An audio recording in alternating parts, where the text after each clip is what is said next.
Software. How do I restart it in my streaming? How do I restart it in my streaming software? No data.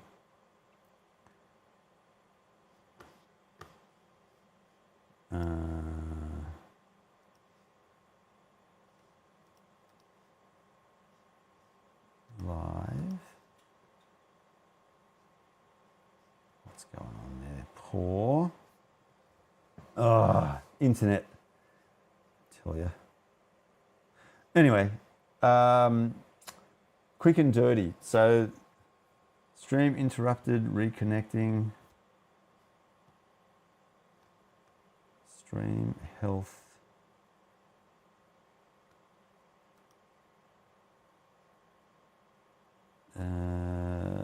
Bitrate is higher than the recommended bitrate. Wow. I don't know why it's so poor, but anyway, it is. Okay, so I'll have to quit soon, I guess. So the upshot of everything is basically that I have, what have I got? I've got no excuse for missing last night's quick and dirty Tuesday, because I totally, I remembered, and then it just got so late that I thought, nah, forget it, I'm going to bed. And then I thought I'd do it tonight before I go to bed, so this is why I'm doing it tonight. It's a quick and dirty Wednesday. I'm just annoyed that the internet connection is poor. This is why I use my Telstra 5G Wi-Fi router, because normally the internet connection is really good, but tonight it's very poor. So I apologize if this is really bad audio and or video. Okay, that's it. So let me see if there's anyone who's got any questions or wants to talk or chat or do anything. Where is that dashboard? Where's our restore chat? Here we go. There's nothing. Analytics.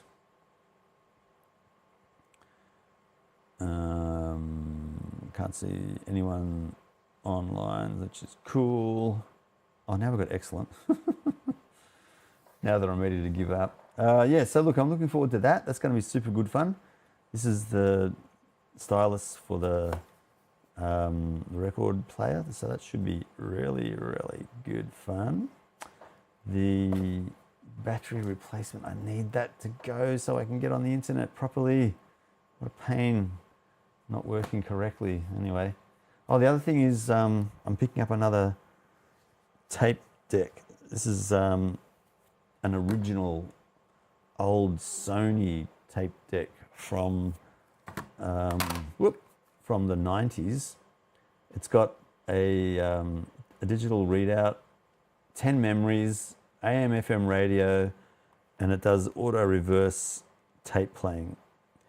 I changed the belt on it, but the belt is a little bit too fat, so I've got to get another one and change it over. There's another one that I'm looking at buying, which is a tape recorder, $49. I've got a feeling it's the same thing as this one, a broken belt.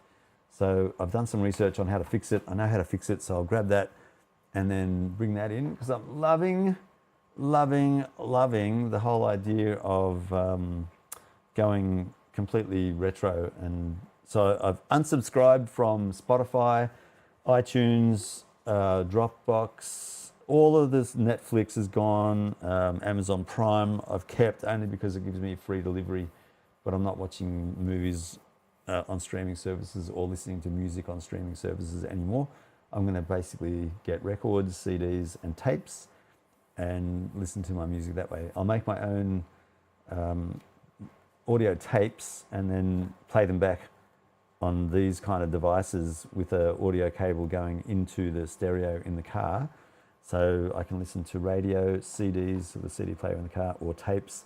I make up my own CDs, but they're often, it's a lot of effort, like a stack of effort. Whereas on a tape, I can go audio out of this and then go audio into the tape deck and record onto a tape really, really easily. So it's just a matter of pressing 2 buttons and bang, it's recorded.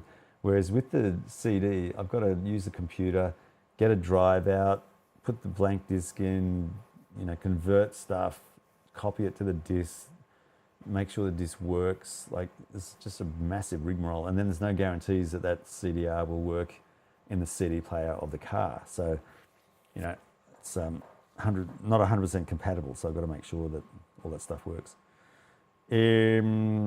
Yeah, so otherwise, that's pretty much what's going on in my world. I've got to work tomorrow and Friday, and then on the weekend I get back to working on the bench behind me, this bench, and that bench over, how do I point, how am I going to do this? Over there. That bench over there is my kind of arty-farty bench.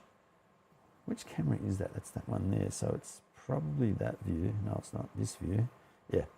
So behind me there, I've got the case for the rotary tool from Ryobi, and then I bought a hobby kit, which the Ryobi rotary tool sits in, and I can twist that 90 degrees so it's vertical or horizontal, and then use it to drill, sand, buff, do all kinds of things. I've got to mount that that little tiny tool drawer set thing on the wall. I don't know where, maybe over there. And then I've got all of the bits and pieces for electronics, painting, guitar work, etc. on that thing. And then behind me, right behind me over there is the desk where I do my guitar work, like fixing up frets, fixing up internals, soldering.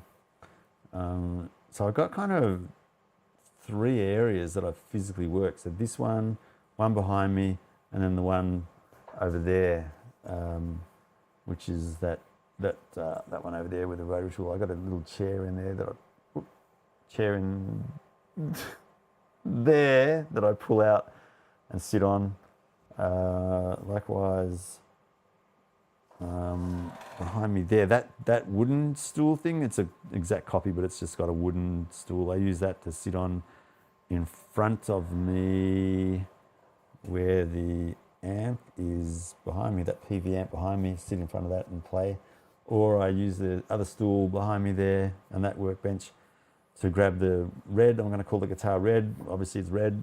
So I grab red and sit on the stool over there or stand up and then press all the pedals back in the distance there to get all the sounds that I want. I tell you though, that PV in front is a Red Stripe Bandit 112. Oh my God, it's got this trans tube technology in it. The one in the corner with the ukulele on top next to red also has the exact same circuitry, but it's a slightly less powerful amp. I think it's a 60 watt, and the PV Red Stripe is, I think it's 85 watts, but some people say it's 100. I think it's 85. And I've got a PV micro bass behind the PV Red Stripe, which I use a lot because it's just a basic clean amp that handles really low frequencies and really high frequencies.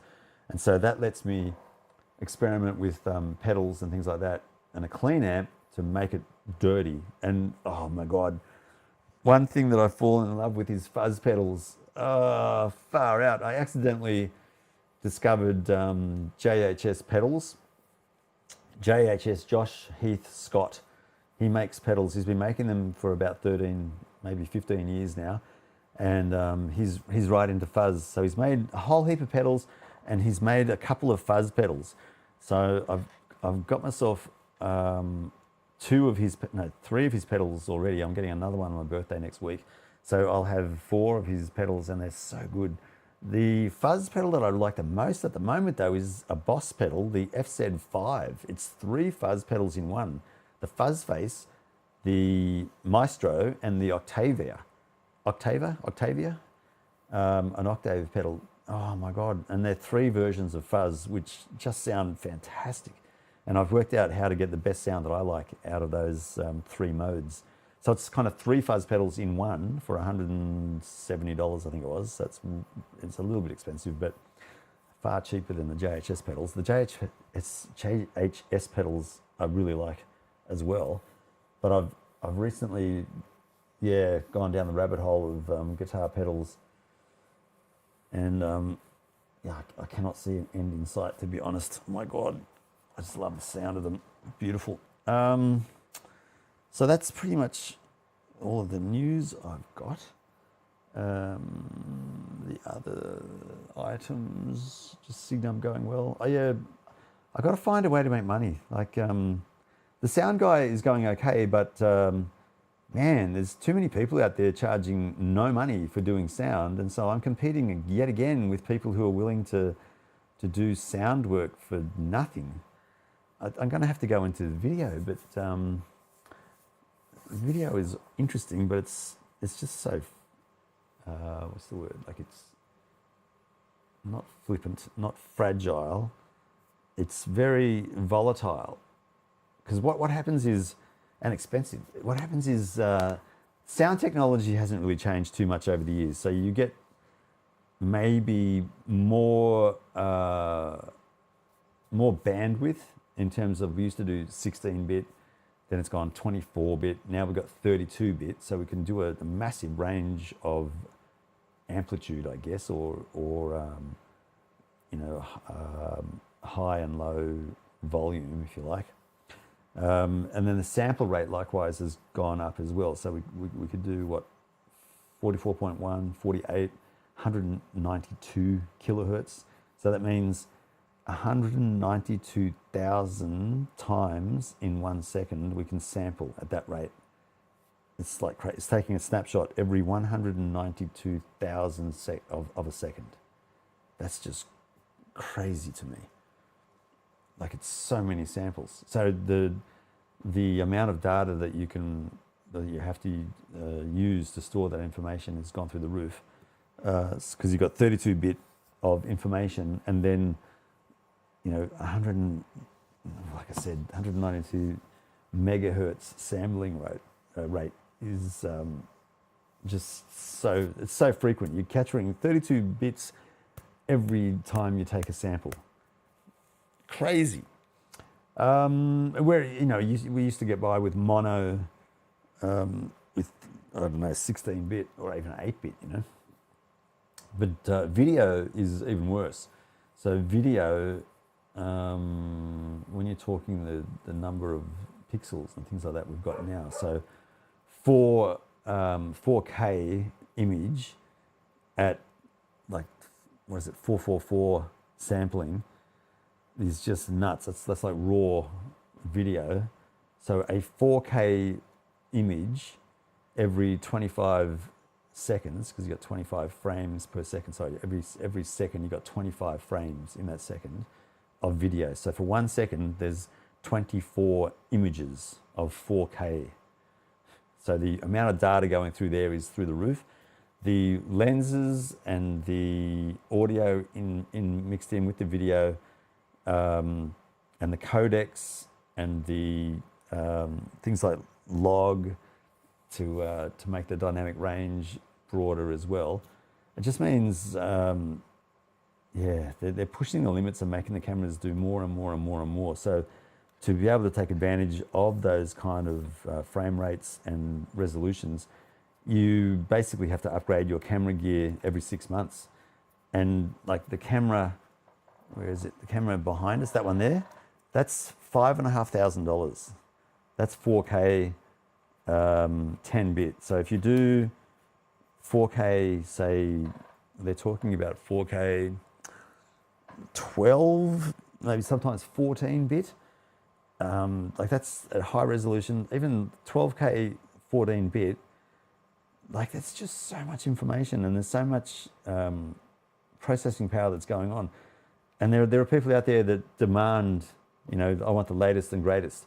And they don't really understand why, but they want it. And so they're willing to pay for it. And that's the difference, is that the camera gear, especially when it's all decked out and made into this big looking thing, rather than being small and compact like audio gear can be, it's the reverse. The perception is that the camera gear must be better because it's bigger and more complicated. Therefore, it's more expensive. Therefore, I've got to pay for it. Whereas audio is getting smaller and smaller and smaller, but more and more powerful. But the perception is that it's smaller and smaller, therefore cheaper. Therefore, I don't need to pay as much and anyone can do it. But it's the exact opposite. The camera is making people do less and less, similar to audio. But in audio, you've got to pay attention to radio interference, environmental noise, the proximity of microphones, the location of lav microphones. Can the lav go underwater, for underwater video work?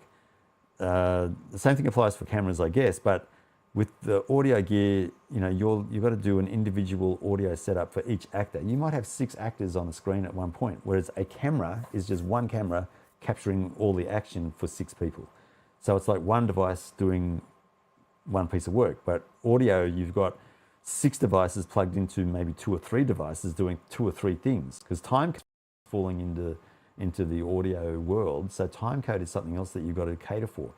Cables, time code equipment, so Bluetooth adapters, cables to go from one camera system to another recorder.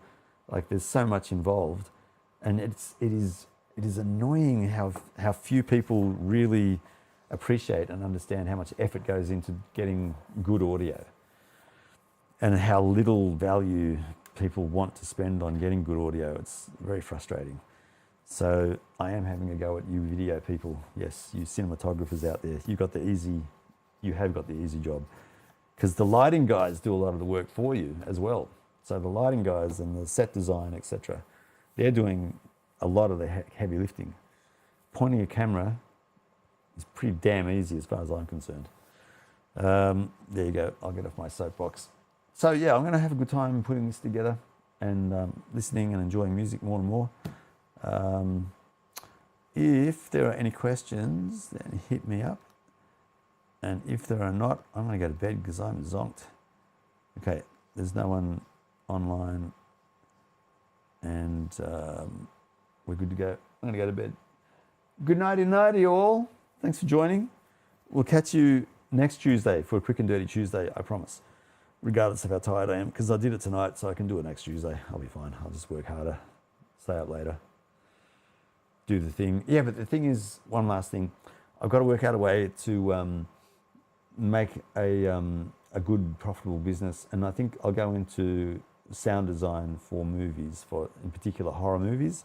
Hence the amount of effort I'm putting into that sound box down there. That's taken me a week so far to get the wood, cut the wood, shape the wood, route the wood, varnish the wood. I want to do airbrush graphics on it, and then do a clear coat on that to protect it. And at that point, then I can start positioning all this electronic stuff to find out the best place to put it and reinforce the box itself to get clearest sound possible.